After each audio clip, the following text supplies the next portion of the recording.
All right, let's do this. It is a couple minutes after 2 o'clock here in the East. Nice to see everybody. Welcome back to another Three Ring Circus webinar. We're going to do something a little crazy, a little different today. It's actually kind of been a crazy day because there's a storm right now going on in Denver. They got this blizzard warning. One of our bureau partners has a speaker that's supposed to get from a speech today in Denver to Orlando. And their flight was just canceled, as was the flight before them canceled, as the one after them.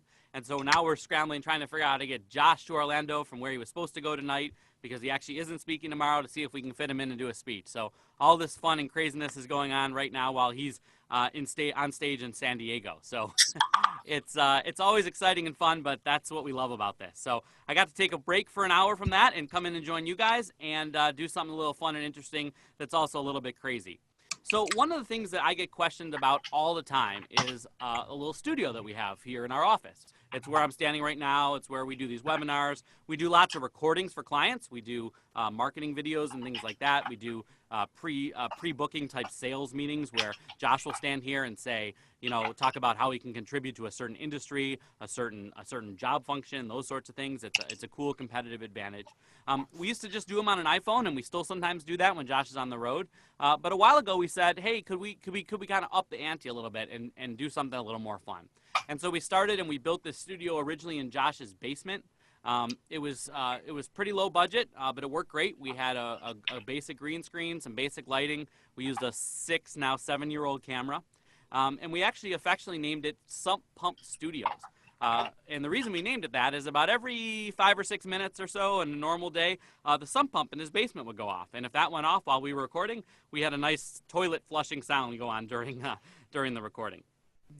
But as times move on, we moved into this office a year ago, November, and when we did, we built a little studio here, and I kind of want to show everyone what we did, so that if there's things that we've done that you might be able to use in your speaking business, you can kind of borrow them. The cool lesson here, though, like anything else, is it just grows over time. So we kind of started, like I mentioned, in Josh's basement. We moved in here. We still have some really old stuff in here. We have some new things we bought recently, and we're always trying to change and upgrade and grow. So my good friend Connor, who you can't see right here, who's sitting about 3 feet away from me, there you go. He's holding his iPhone. I don't know if you can see it in another studio view, but he's showing kind of where I'm standing right now. And actually, Connor, if you could put that down for 1 second and show kind of the different angles, maybe first of all, if you could turn off this background that I'm on. So we put these different backgrounds behind us, and this we do right in the Zoom software. Costs literally zero. You can go ahead and just change the background so you see it's in front of a green screen. But we also have something that we've added recently, which we didn't have in the beginning, which are additional cameras. So we have a camera angle off to the side, which is over here, which is really cool for some recorded things. It could show kind of that profile, and it's just kind of sitting there right now because we're not using it, but wanted to show you that. And then we also have a GoPro that we use, and we just kind of stick to the top of this camera, and it kind of gives you this wide angle view to show exactly what we have going on here. This room is very small. I just measured it before because I wasn't sure how small it is. It's actually 9 feet wide by 7 feet deep, which is honestly too small. We built it and we said we don't need much space. Like, this will be an upgrade from the basement. Now we find we're in here almost every day doing something, either live on Zoom or that we're recording, and we wish we had more room. So maybe one day we'll make it bigger. Right now it's kind of like a large, maybe not even that large, walk-in closet. Let's see. We did a couple other fun things that I wanted to show you. So, Connor, if you could pick up your other angle here on his phone. If you look at these walls, one of the key things that we wanted to do is to make sure that we had a quiet space. So we went and we bought some foam. And you can find this on Live. It's just like dedicated like sound-reducing foam. And it's about 4 inches deep, and it just kind of gets rid of the noise that's in the room, but it also absorbs any of the echoing that goes on. So when you have a room like this that has a metal ceiling and has drywalled walls and a hard floor, it really deadens that sound. And like other things I'm going to show today, if it's something you're interested in, just let me know. Shoot me an email after, and I'll go ahead and send you a link and say, hey, here's where we got this foam. But it's super inexpensive. We literally glued it to the wall with some spray adhesive, or sometimes we use a staple gun, which we found worked better. Simple item, $15 at Home Depot. You can staple it to the wall, and the foam makes all the difference from the sound quality in the world. I'm going to look at my list here. Next critical thing that we learned, kind of in the sump pump area, is what to do about heating and air conditioning, because you kind of get this blowing effect that gets picked up on the microphone, which isn't very good. So what we did in here, we tried a few different things. If you want to show that, Connor, up there, we actually just bought one of those like 99-cent vent redirector things that you might put on the floor of your home and kind of put it there just to direct the air away. Originally, we kind of taped over it. But we found that it gets quite hot in here, and it still gets quite hot in here, so we figured in the summer that we're better off having a little bit of air. This green screen is also super simple and straightforward. Connor, actually, can you put back on the background real quick? The green screen is pretty straightforward. You can buy something like this at Amazon. There's people on this call that have done similar things. You can buy green screen paint, which you can go ahead and find a wall in your basement or somewhere and paint the wall green, and it'll work exactly the same way. There's companies that make green screen paint. We got the wrong angle, I think. Oh, no. Oh, that's you over there. Perfect. We make green screen paint that's can be expensive per gallon, but if you go look online and find out what the color formula is, you can go to Home Depot or Lowe's or your favorite paint store. They can match the thing, and instead of spending $250 for a gallon of paint, you could spend $15 for a gallon of paint. So super inexpensive. We tend to use this material behind us that is stretchy and does a nice job spreading out the light, but paint works also very, very well. Let's see here. Lighting-wise, also pretty inexpensive. These lights are about 6 or 7 years old. We got them on Home Depot in a kit. There's essentially 3 of them. There's one on each angle coming sort of at me at 45 degrees, and one above that you can see that's a little bit crooked, as I'm realizing. We kind of have it hooked up to the ceiling just from a basic chain. Again, bought at Home Depot. Pretty homemade. There's certainly better lights. It's one thing I would love to upgrade in the future. These are CFL. They're compact fluorescents. They'd be better if they'd be LEDs. They'd use less energy, and they'd be a little bit cooler, but we haven't quite made that investment yet. Another thing that we did is underneath them, you'll see some other lights, and these are literally, back to Home Depot, Husky branded lights that you'd use on a job site. Maybe they're $25, $30, $35 the most each. We added them in here because one of the cool things about a green screen, or one of the important things about a green screen, is that there's no shadows. Because if there's a shadow behind you in a normal shot, it's totally fine. But when there's a green screen, the software doesn't do well with the shadows because it looks like a different color green. And so the more that we're able to deal with the shadows and get rid of them, the better. So instead of buying lights for $100, we bought lights for $30, and it works just fine. Let's see what else we have here. The floor. So the floor in our office is concrete. In the rest of the office, we kind of painted it this black color to make it cool. But in the floor here, it is carpeted, and I don't know, Connor, can you maybe just show? I don't know how it's going to show up, but essentially it's just a rug. I measured the room, and I bought a rug at Amazon and laid it down on the floor, and it did a great job kind of muffling the sound as we walk around, and also just making the echoes go away. So super good there. You'll see my feet. We got some simple gaffing tape in different colors that shows where we line up. We move this around at different points for different things to see, depending upon the setup and what we're doing. We have a couple chairs. Connor, if you could show that off on each side. We use those sometimes if we're going to do a podcast and we'll interview. We'll put a little table in the middle, and we'll go ahead and have people sit across from each other, and it works out also really well. There's a ladder over here, and it's kind of goofy. Connor before was like, hey, take that ladder out of here, but I actually wanted to show it to you. When you have things kind of flying above you, you got a light above you and a microphone above you, you get kind of tired of climbing up on multiple chairs at once, so just having a ladder nearby is really, really helpful. We're often in it trying to figure out why something isn't right, and so that's a really useful tool to have nearby. As I mentioned, we have a few different cameras in here. The first camera, which Connor, if you could show, is this one that we now use off to the side. Again, this is 7 years old at this point. It's a basic Sony HD camera. There's nothing fancy about it at all. They don't even make this anymore. I'm sure something very similar is probably like $350 maybe. It works great for almost everything that you would want to do for something like this. You know, when we broadcast over Zoom, it doesn't even max out at full HD anyway, so that's completely fine. Although recently, we have added a nicer camera. This is probably the biggest investment we ever made. It's for some of the stuff that we do when we produce speaker videos for other people, so we can get some cool shots.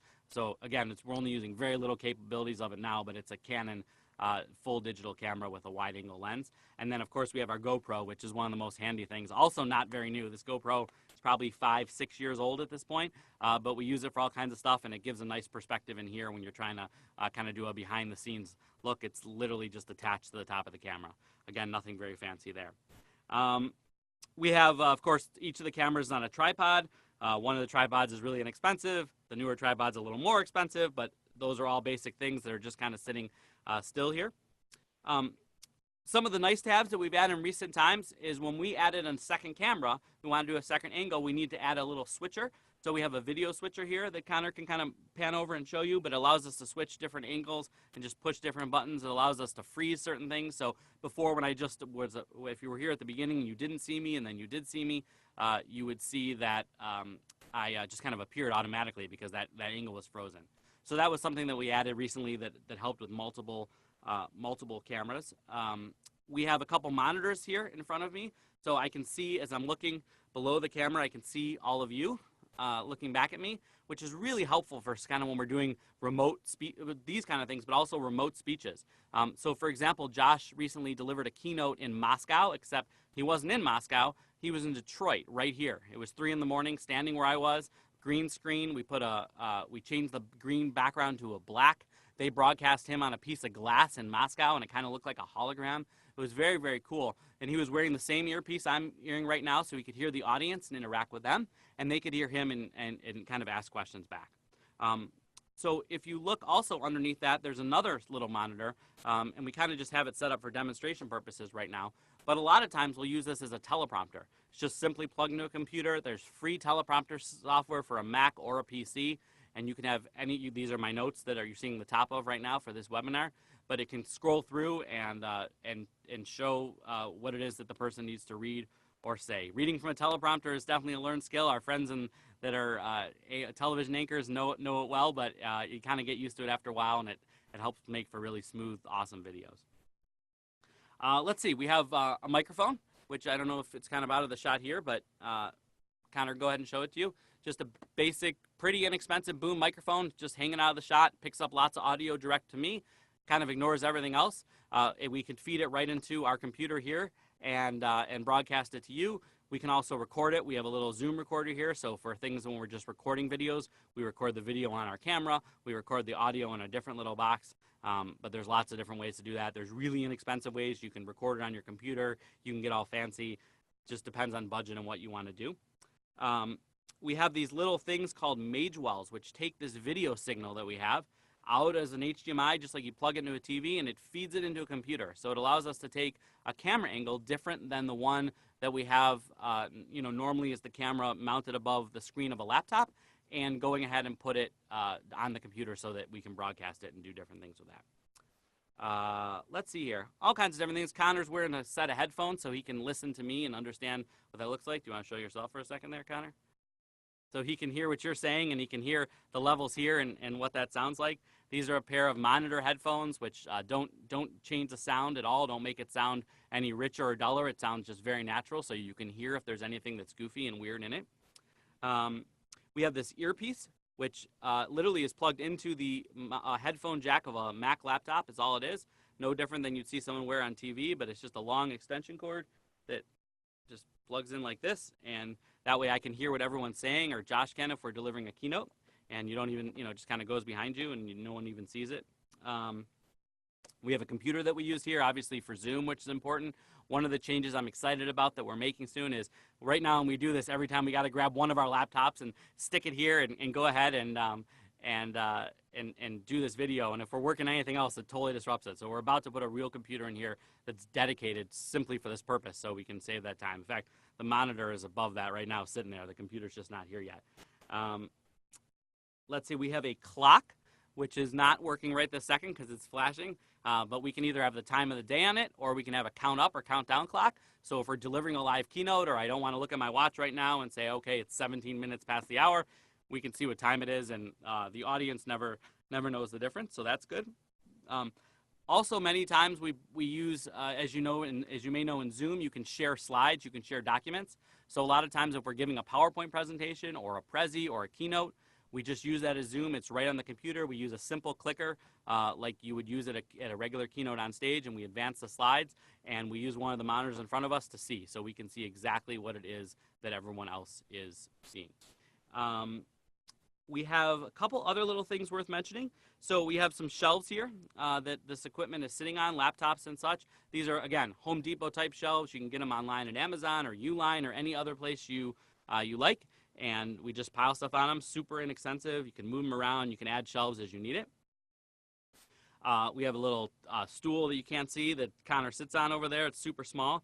We have a mirror that's a kind of a handheld mirror. See if he can grab it right now. So a lot of times when we have people in here doing things, they want to see how their hair looks or their makeup or their outfit or how they view. So we have this mirror that we can just pull up and do that. We have a little whiteboard that we use a lot of times, both to write down, hey, we have a certain scene or this is a certain time code. Also, it's a great way for doing something live to give messages. So just the other week when Josh was presenting to Moscow from here and we needed to tell him something, we were texting with the people behind the AV table in Moscow. We're able to handwrite on with a dry erase marker and go ahead and show that to him so that he can make adjustments in real time, like, hey, we're cutting a few minutes out or we're adding a few minutes.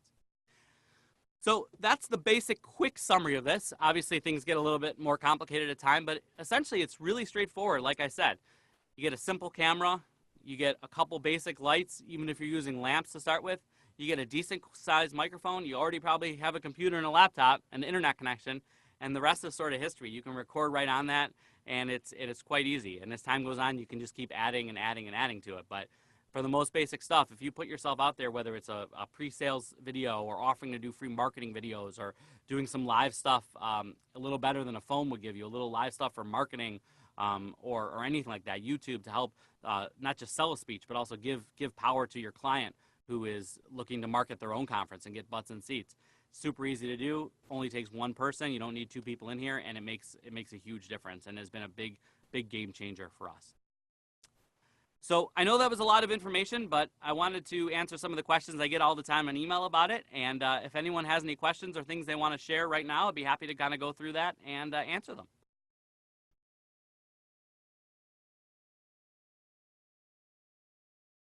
Oh, I see a hand raised, but I think your microphone is muted. Yeah, I have a question. How do you manage the storage of the video? Like how do you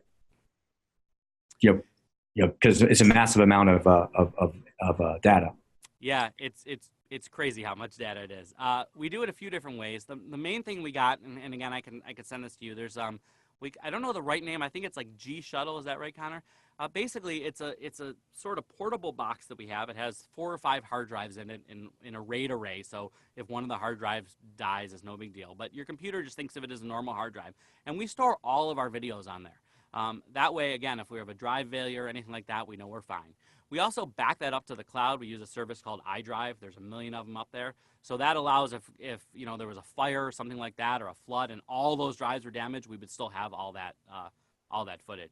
The challenge is that there is, like you said, there is just a lot of footage, and especially as you start getting into 4K and things like that, it takes up so much space. So good news is hard drives are getting cheaper. Bad news is there's no great way around that.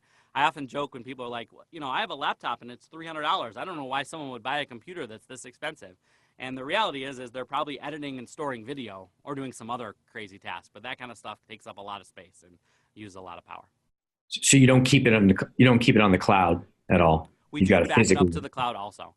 Oh, you do? Yeah, so that RAID array backs up to the cloud. The challenge is with the cloud is that if we need to go ahead and work on something and we need to download a file, and for example, we're recording this right now. If we're recording this in 4K, that could be, hundreds of gigabytes pretty quickly. So trying to keep stuff locally as well is also helpful.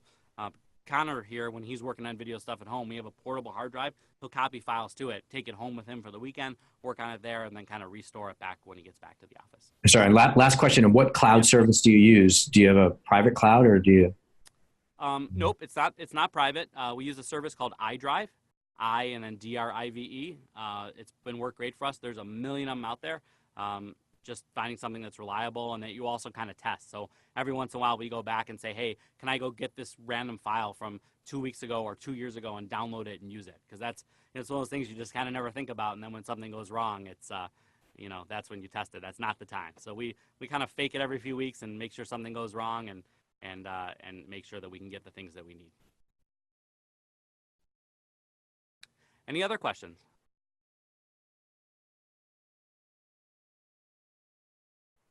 Okay, good.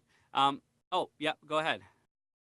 So quick question with the Zoom integration, because I've used Zoom a bunch, but I've got access to a green screen and it's filming on green screen and then that last step of audio. So is the Zoom integration just something that is, and I've got a pro account too, so I'm assuming it's there, but, and I'll probably just Google it for the answer, but that is interesting. I didn't know that you could do it in real time on the green screen. So is it as simple as just clicking an option or something to that extent? We're going to do We that. manage it behind? Can you come over here for a second? Will that reach? And I'll let you answer it. So Connor's like our Zoom expert. See, if you stand right here, he's probably taller than me. So Hey, everyone. back on this side. Yeah, so Ryan, good question. At the bottom of your screen, I'm not sure if it'll actually work in the meeting right now. You may have to turn a setting on within the meeting advanced settings within your Zoom account on a web browser. But essentially, right where it says, you'll see in the bottom left corner, it'll say Stop Video. There's a caret next to that, to the right of it. You'll click that option, and underneath your sources, it'll probably say MacBook video or something like that.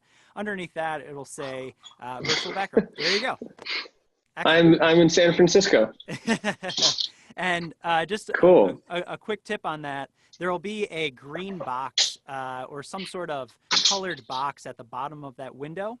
If you click that, you can select the white on the back of on the back wall in your office there, and that's what it will put the green screen on. So Okay, cool. Yeah, I'm definitely playing with this right now. I like this one actually. That's awesome.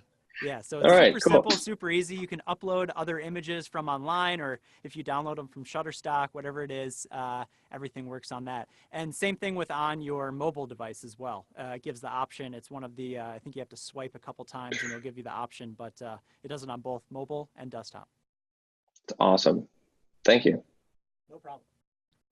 It's amazing. These things that used to cost millions of dollars are now free or close to free to go ahead and execute and make all the difference in the world. Hey, there you are in San Francisco. Pretty cool. Pretty neat. I think the mobile one actually works really well with non-green screens, right? Yeah, I don't know how they do that, but if you can go in front of a normal background, and you might be able to do some of it right now, it actually goes ahead and removes whatever background you're in front of. So that's even better. You're like sitting there and just they think you're somewhere else. It's great. Thanks. And, sure. Any other questions? Hey, there's Connor. You're in San Francisco too. Pretty cool. Nighttime there. Shouldn't it be earlier? Anyways, what other questions does anybody have about the fun studio tech stuff? I have another one. So Yeah. in using the green screen, I'm curious about what your thoughts are, best practices of punching in, right? Because I've been told that sometimes it makes it too busy and it's better to sort of have maybe images overlaid. And this is maybe for short videos or something like that. So just your thoughts on, wide punching in. And the reason I ask is that in order to punch in, I've got to do it in 4K. So I'm dealing with just a gnarly file. So just a quick thought on, punching in versus a bit more static, to have it come across maybe a bit more authentic. So there's less editing. I'm not sure if, just curious your thoughts or other thoughts on it. Yeah, just to make sure I understand, when you say punching in, can you clarify a little bit what you mean there? Yeah, so there would be like, say, this frame, and when I film it in 4K, then I can edit and punch in to where it's like this. Yeah, absolutely. Well, Connor, you want to answer that? I can kind of answer it, but we deal with this all the time, just in the same sort of way. I just wasn't familiar with that term, but go ahead. Yeah, absolutely. Great question again, Ryan. Kind of looking at the green screen, it really depends on the use case. So if it's a sales video where we're quickly filming it with Josh in the studio, we pop in here. It's going to go to one person. They're going to make a decision, and maybe go to a group of people, but we don't want to overproduce it. For that, we'd probably just use a stagnant, probably 1080p, just to keep the file size down. That one angle. With that, it's kind of funny because, you think of 1080p and it's like you need at least 1080p. But, viewers' tolerances can go when you flip in between 1080 and 720 is actually not as drastic as you would think for someone that's seeing the video for the first time. So if you have to pan into 720, kind of in that, punching in a little bit, if you do it sparingly, I think you're okay. For something that's more of like an interview segment where you want it to be a little bit more dramatic, I absolutely agree with you. You should probably use something like 4K just in case, maybe, the surrounding that you're in, maybe you want to crop out a little bit. Maybe there was a microphone in the way, or, your green screen was, not fully extended across the way. That's super helpful there. But yeah, one tip on the punching in though, this is just personal preference. I like to do just a slow, gradual kind of zoom in, adds to the drama rather than kind of the jarring nature of, having the same kind of perspective, but then all the way in at one quick second. Sometimes it's a little bit easier to, for the viewer at least, to subtly zoom in. Of course, it kind of depends on what you're trying to achieve with the video, but yeah, that's kind of my 2 cents. Sure, great, thank you. Absolutely. Awesome, thanks, Connor. Any other questions on video related items? I don't. Go ahead. Yeah. I feel like this is a naive question that I've asked. I just haven't gotten like a very clear answer. And I know you mentioned this already, but what camera should I use? Like I got this like, digital SLR camera, and but then I've got to like take out the card and plug it in. And so there's got to be just like a go-to camera. Yeah, I don't know. I mean, so I'm going to caveat this by saying that neither Connor nor I are experts in this. We're kind of showing you kind of what we've figured out over recent years and kind of put together. We didn't come from major video backgrounds. I've never done this professionally, neither has he, but we've sort of figured out. So with that being said, I don't know that there is necessarily a go-to camera. Generally these days, what I find is people doing static studio work tend to use an SLR of some kind, Canon, Nikon, pick your favorite brand, Sony, etc. And they work great for video. One thing that you'll find on longer format videos, they only can hold such certain length files on their video card. So that's a little bit of a challenge. What is it? How long is it? 29 minutes. So if you're recording something longer than 29 minutes, it cuts off after 29 minutes. Right. There's a really great technical reason why that is. I have no idea, but that's just what it is. So that can be a little bit frustrating. There's ways around it. We have this little Ninja 5 recorder thing here that we record on that allows it not to do that. So I'm happy to share those details via email. But for us, we found, and what I found with other people, is that a SLR works great. Plus, then we use it as a regular camera, too. So we take it other places. We take it to events. We shoot stuff. In fact, does things that we don't even necessarily understand yet. But it's dual purpose in that regard, where if we used a pure video camera, we couldn't do those sorts of things. Got it. Okay. Hey, Shep, you look amazing. Hey. Look at that. Yeah, I actually am going into the studio, the TV studio, to shoot the next episode. You got a real TV studio, though. Of Be Amazing or Go Home. Hey, just a couple. I forgot. What's that? It's on Amazon Prime. Nice. Yeah. And other places it's showing up. Hey, just a couple of thoughts to emphasize what you've said and maybe give some other ideas. Number one, love the green screen thing that you have behind you. There's a really inexpensive way to get a green screen. If you have a blank wall and you don't mind making it a permanent green screen, you can buy a can of green screen paint. It's a small jar for about $150, or go to the Google, my favorite place, and just Google green screen paint formula. They'll give you the formula, and you can go to your Ace Hardware store, and they will give you a small can for about $15 and just paint the wall. That's what we've done. Again, if you can't paint the wall, what you have is awesome, and that looks like a really nice setup. Number two, the DSLR.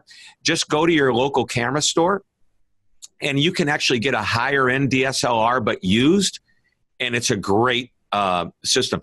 What you want to make sure is that you can plug a separate audio jack into the camera, which is important. And what we do is we take that audio jack and we put it into a mixer, and then I have somebody in my office with the headphones on, and we use a little inexpensive wireless microphone. When I say inexpensive, less than a couple $100, or that boom microphone that you have goes into the mixer, so she can mix the sound a little bit cleaner before it gets to the camera.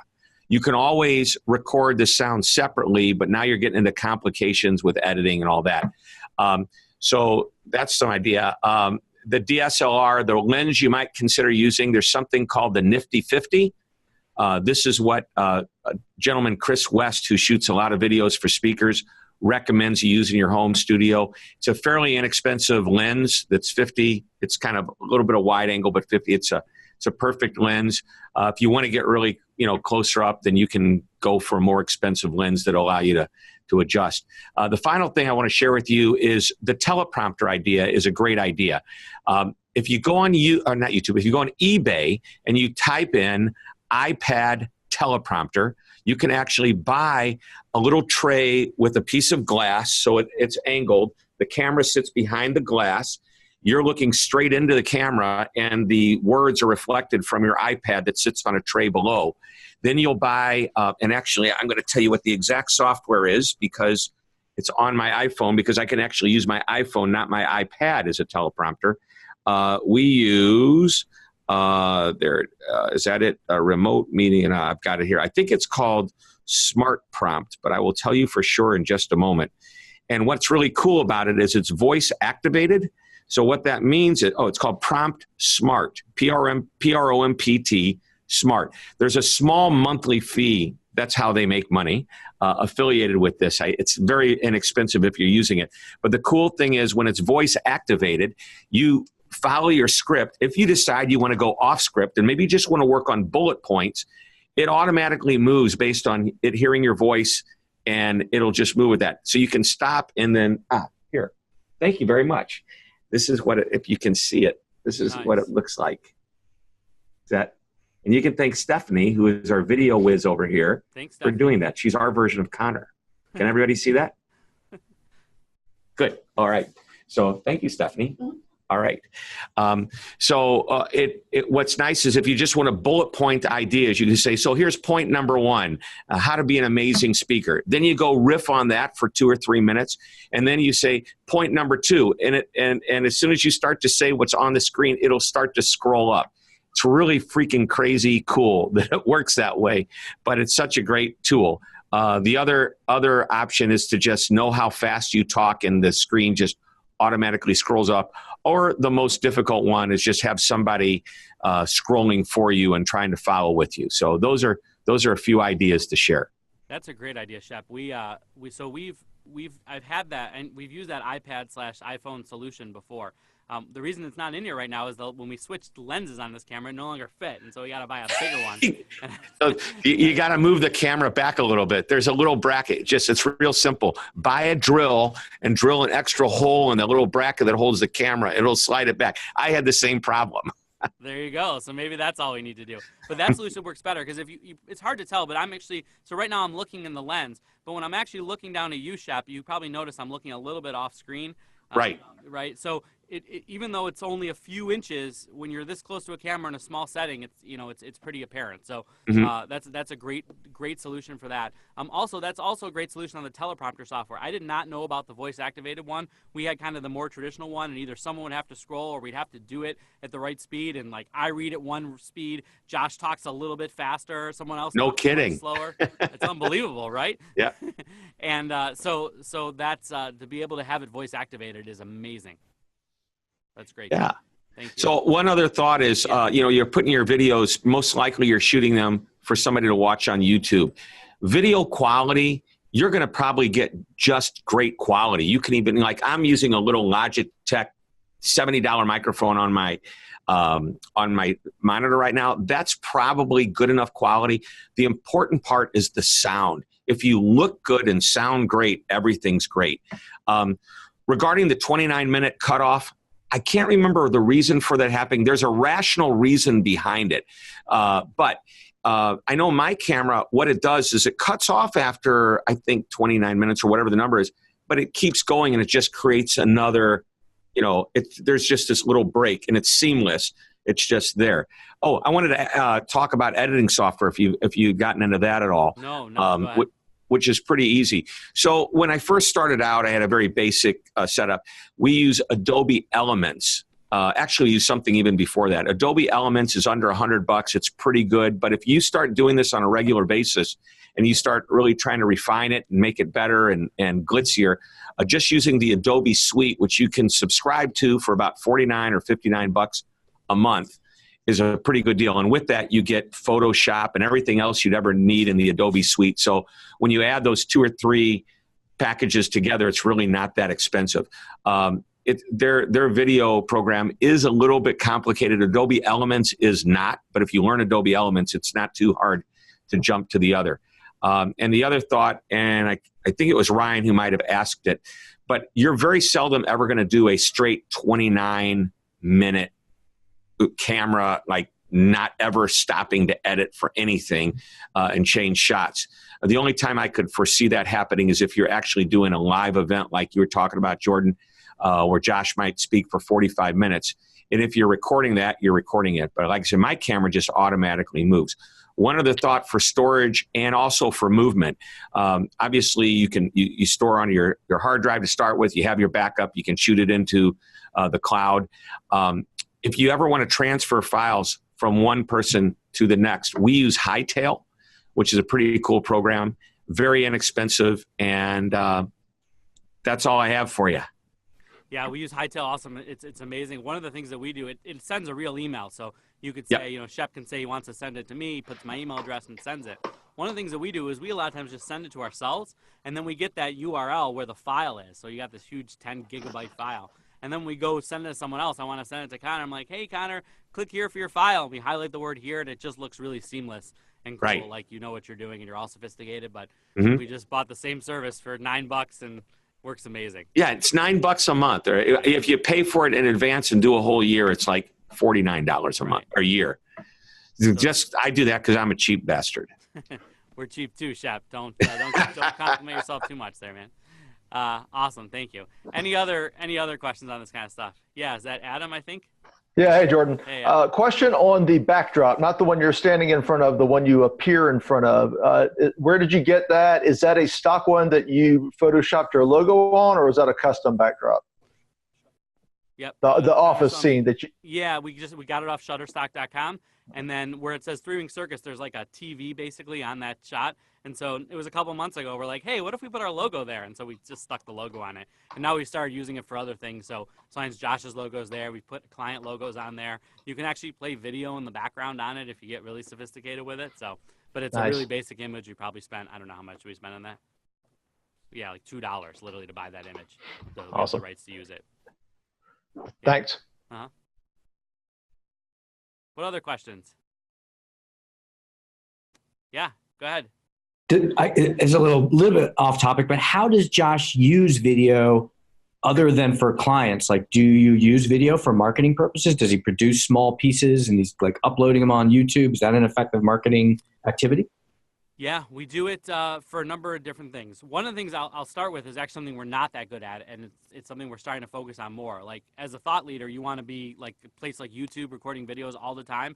And while we certainly have many, many videos out there, it's not like we have fresh content coming out every couple days on YouTube, and it's something we're looking to do more of. What we do use it a lot for are so selling directly to record a video when we think there's an opportunity and we know that a big decision's made in a conference room that we're not there. If we can record 2 or 3 minutes, send it off to the client, kind of hope that meeting planner might forward it around to some executives and they watch it together, that allows Josh to communicate with an audience that he normally couldn't communicate with. So that's one way. We also offer to do free things anytime someone books Josh as far as helping market a conference. So if this is, a 50-person internal meeting, maybe it's not important. But if they're trying to sell tickets to a 3,000-person meeting, it can be super important. So we'll record and edit really nice video for them, trying to encourage people to, join the conference, attend, buy tickets, find out what Josh is going to talk about, all those sorts of things. We use it for other stuff too. Some of our Three Ring Circus stuff, which you guys are familiar with, we record a lot of videos for that, both for our clients who we interview in here and incorporate into the speaking videos that Connor puts together, but also for our Platypus Labs consulting work. We do a lot of video work with those clients, these webinars, and for Platypus. Who else am I not thinking of? Oh yeah, we do these 29-second innovation blasts that we send out. We do video blogs. Yeah, there's just a lot. There's one thing I'm trying to think of that's slipping my mind right now. we've been doing. Oh, we have something called the Backstage Pass, which is a 3-Ring Circus product that some of you actually, I think, have subscribed to. But we recorded over 60 videos in this room where Josh kind of walks through some of the content that we go on at boot camp, but a lot more in depth about topics that we never have time to talk about there. And so he literally standing here, or sometimes he's sitting in a stool. We put that background behind him, and it's out there, and we have just endless content. It's super easy to do. Oh yeah, it's great for podcasts. That's something we've just started.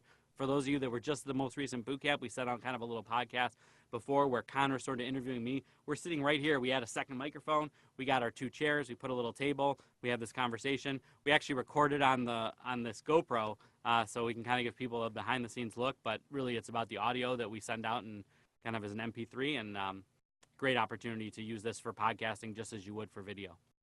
So. And I don't know if there's other ideas out there too. I'm sure other people use it for more creative ways than we have, but we found it to be helpful. When we built it at first, we're like, well, this will be cool once in a while. And now we find out that we're in here like every day. And hence why we're like, we need another computer. This plug-in in this laptop business is silly already. So yeah. Any other questions? I've got one about video formatting. I've been playing around with the 1x1 versus the 4x3. And so just curious your thoughts, best practices. Just recently got an influencer deal with Microsoft and discussing whether it's a 4x3 or 1x1, and they're preferring the 1x1 because it's easier to move over to Instagram and all this stuff. So what are your thoughts on the 1x1 format?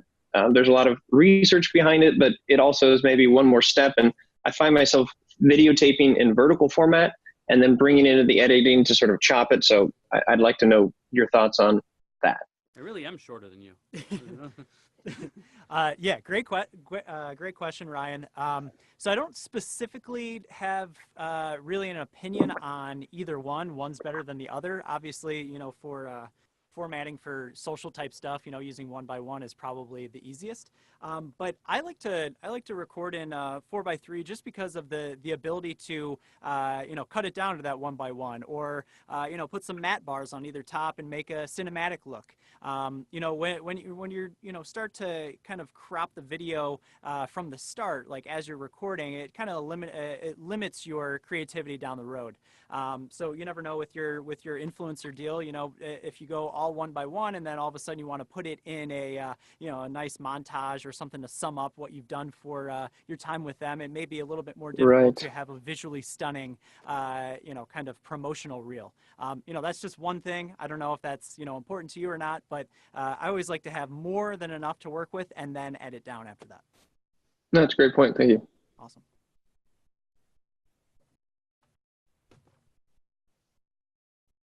Cool. Any other questions, thoughts, ideas, suggestions? One thing just to share that I'm playing around with, I have one of my podcasts is a video podcast.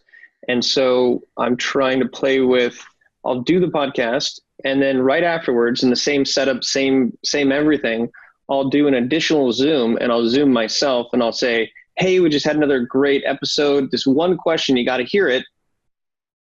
And then I'll wait and I'll be like, all right, so there you go. Check out more episodes, whatever. So it's just a little 15, 20 second something. And then I can rip the full video, rip the intro and the outro, and then just put a less than 2 minute that I can go out and tweet that points to the other. So it's a few more steps in the process, but I'm just working out the kinks, but it's something I'm working towards, where it's in the moment at the time.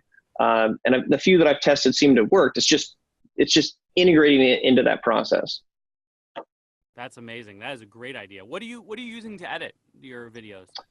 So I'm using Adobe Premiere, and I was a Final Cut kid, and now I'm sort of adapting to this. So I have a team of editors that can do it a lot better, but I'm trying to get off of that. And then other than that, I do a lot of stuff just on iMovie. It's amazing what you can do in iMovie if you have the right footage. And then between, the AirDrop, another way of doing files, like I didn't know about AirDrop until recently. I'm like, oh my gosh. So just AirDropping files. Like I just did a little course for a radio show that I'm at on how to, like a frequently asked question. So I literally just filmed it inside of iMovie, and then I'm going to edit it in iMovie, and I'm going to export it and then send it off and build a little mini course out of it. But iMovie is amazing. Just with one finger, just You can mess with the audio, you can detach audio, you can lay over, all that kind of stuff. Very cool. I know a lot of times people, I think, get intimidated, but really something as simple as an iPad or even a phone, but with iMovie on it, you just grab any video and play around with it. You can spend a half an hour just messing around with something fun, and you quickly get the ability to cut things, to edit things, to make things fade in and out. It's like super straightforward, and it's amazing what you can do compared to just raw iPhone video. Totally. Good. Any other questions or ideas? All right. Well, it's good to see everybody. Wanted to give a special little behind-the-scenes look at how we do things over here, a little different than what we normally do. Talk about a different side of the business. But as always, these are going to be available on YouTube for anybody who wants to watch it again or misses it. If there's anything we did or that you have a question on or you have another idea, just go ahead and shoot me an email. We can talk about if there's something you saw and you want to know a model number, how much something cost, or how cheap we were able to do it. Happy to always share that. In any way that we can be helpful, we would love to. That's about it. Have a great rest of your week, and we'll see you back here in about a month. Take care, everybody.